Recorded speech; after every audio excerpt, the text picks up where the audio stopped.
This is ERi-TV. Dear viewers, welcome to English News Broadcast with me, Bersabe Taghla. Following are the major headlines for today.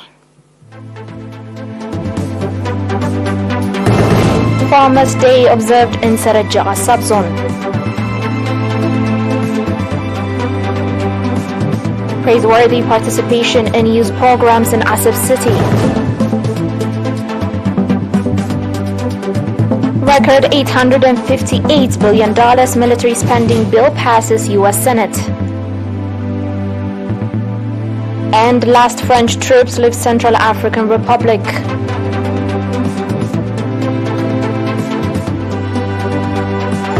On your local news, World Farmers' Day was observed on 14 December in Eritrea subzone, in which representative farmers from the villages of Geremi and Mesfinto took part.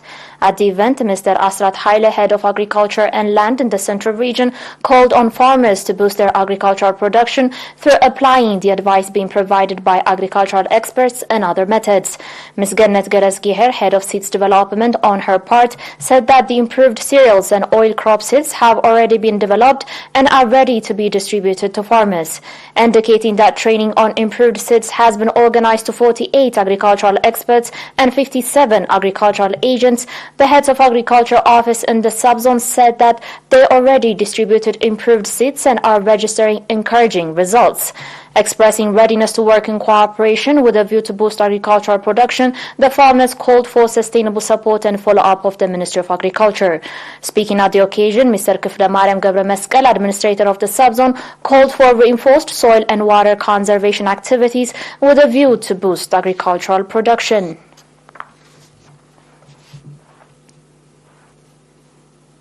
At an activity assessment meeting organized on 13 December in the port city of Asab, it was reported that the praiseworthy participation of government and PFDJ institutions has significant contribution in the implementation of the programs of the youth. Mr. Usman Abdul Qadir, head of the National Union of Eritrean Youth and Students branch in the region, commended the participation of all stakeholders in the effort exerted to develop the overall capacity of the youth, indicating that the strong participation of youth workers in supporting families of martyrs, voluntary blood donation and popular campaigns was the result of the integrated participation of government and PFDJ institutions. Mr. Usman called for reinforced participation for better outcome. According to the reports presented at the meeting, youth in the region have been organized in clubs in accordance with their inclination, and vocational training has been organized to about 300 youth, including 120 females. Pointing out that nation building could be realized by the investment made on youth, Ambassador Mohammed Said Mentai, governor of the Southern Red Sea region, said that developing the overall capacity of the youth is not to be left to National Union of Eritrean Youth and Students only, and called on all concerned institutions to strengthen participation.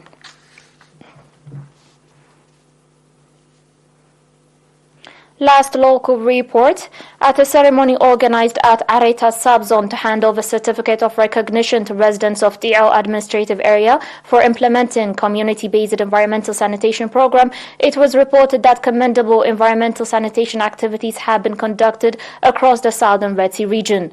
Mr. Abdusalam Nasser, head of environmental health at the Ministry of Health branch in the region, said that as a result of the rigorous and sustainable awareness-raising activities, the coverage of community-based environmental sanitation programs has reached to 92.3%, and the remaining 11% will implement the program in the near future.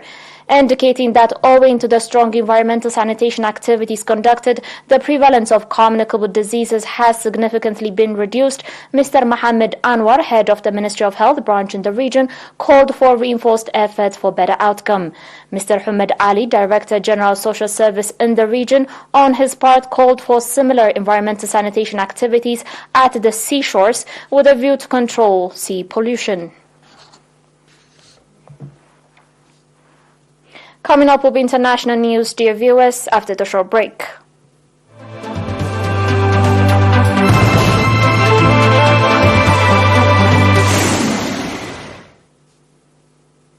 Welcome back. The U.S. Senate passed a bill yesterday authorizing a record $858 billion in military spending next year. The National Defense Authorization Act will now go to President Joe Biden to be signed.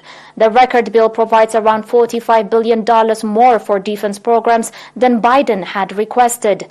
The United States currently spends more on defense than twice as much as the other 29 members of the NATO military alliance combined. Germany passed a defense budget of 50.4 billion euros, as well as a 100 billion euro special fund to modernize its military. The funds will be put towards weapons, ships and aircraft, as well as a 4.6% pay increase for troops.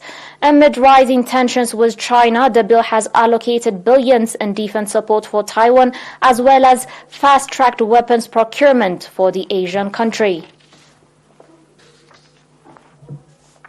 On today's last report, according to an AFP report, the last French troops deployed in the Central African Republic left yesterday following a chill in relation caused by closer ties between Bangui and Moscow. 47 troops from a logistical support unit left Bangui Airport aboard a C-130 transporter aircraft, becoming the last of a 130-person French contingent to leave the troubled country. France, the former colonial power, dispatched up to 1,600 troops to help stabilize the country after a coup in 2013, which unleashed a civil war along sectarian lines. The operation, named Sangaris, was France's seventh military intervention in the Central African Republic since the country gained independence in 1960. It wound up in October 2016 after elections, leaving a residual French presence. Over the last few years, friction has grown between France and Central African Republic over a mounting Russian military presence. You're still watching us on ERi-TV. The viewers, and now recap of the major headlines. Farmers' Day observed in Eritrea subzone.